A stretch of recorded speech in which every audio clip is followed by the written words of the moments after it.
সম্মানিত উপস্থিতি, প্রিয় ভাইরা, একটা ভিক্ষুকের গল্প যদি আপনাদেরকে শোনায় তাহলে আপনারা বুঝবেন মানুষ আল্লাহর কাছে কতই কিনা চায়। কেউ গাড়ি চায়, কেউ বাড়ি চায়, কেউ নারী চায়, কেউ টাকা চায়, কেউ জমি জমা চায়। এমনও মানুষ আছে ডাইরেক্টলি বলে ফেলে, আল্লাহ আমার ইট লাগবে, বালু লাগবে, সিমেন্ট লাগবে। এরকম দোয়ার মানুষও আছে।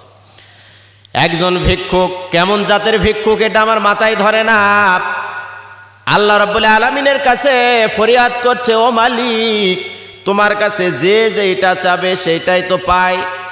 আমার একটা ফরিয়াদ হলো, তা হলো আমার একটু সম্পদশালী বানাইতে হবে, অর্থ সম্পদের মালিক বানাইতে হবে, সোনা দানার মালিক বানাইতে হবে। আল্লাহ রাব্বুল আলামিন ভিক্ষুকের দোয়া কবুল করে নিলেন। সামান্য কয়েকদিনের ভিতরে ভিক্ষুকের দোয়ার রেজাল্ট আল্লাহর পক্ষ থেকে আসতে শুরু করল। আল্লাহ রাব্বুল আলামিন ফেরেশতাদেরকে ডাক দেয়া বলে, ভিক্ষুক যেই রাস্তা দিয়ে যাবে ওই রাস্তার সামনে, তার সামনে সোনার একটা বস্তা ফেলে দিয়ে আসো।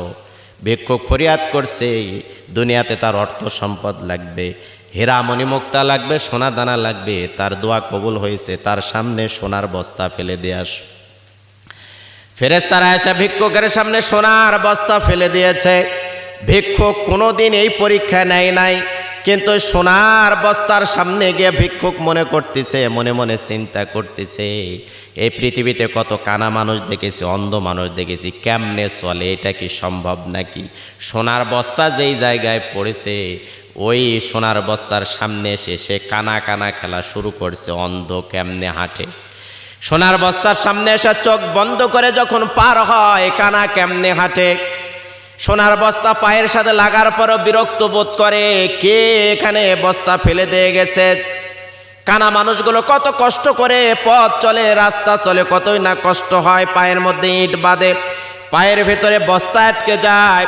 কিন্তু আল্লাহ রাব্বুল আলামিন বলছে, কানারে, কানার ভাগ্যে ধন মেলে না। আমরাও কিন্তু এই পৃথিবীতে একটা কথা মুরব্বীদের মুখে শুনেছি, আমরাও জানি ভাইরাল একটা কথা, কানার ভাগ্যে ধন মেলে না। ওই সোনার বস্তাটা পার হয়ে গিয়া চোখ খুলেছে। আল্লাহ রাব্বুল আলামিন ডাক দা বলে, কানা, তোরে সোনার বস্তা দিতে চাইলাম কিন্তু নিলি না। কিছুদিন যাওয়ার পরে কানা আল্লাহর কাছে আবার ফরিয়াদ করে, আল্লাহ আমি চাইলাম সোনা, আমারে তো দিলেন না। আল্লাহ রাব্বুল আলামিন বলেন, তোর ভাগ্যের পরিবর্তন হবে না।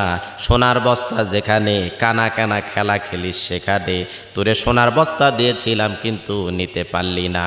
পৃথিবীতে আল্লাহ কোরআন দিয়েছে, কোরআন দিয়ে সমাজ পরিবার যদি আমরা চালাইতে না পারি, এ জাতির ভাগ্যের পরিবর্তন হবে না।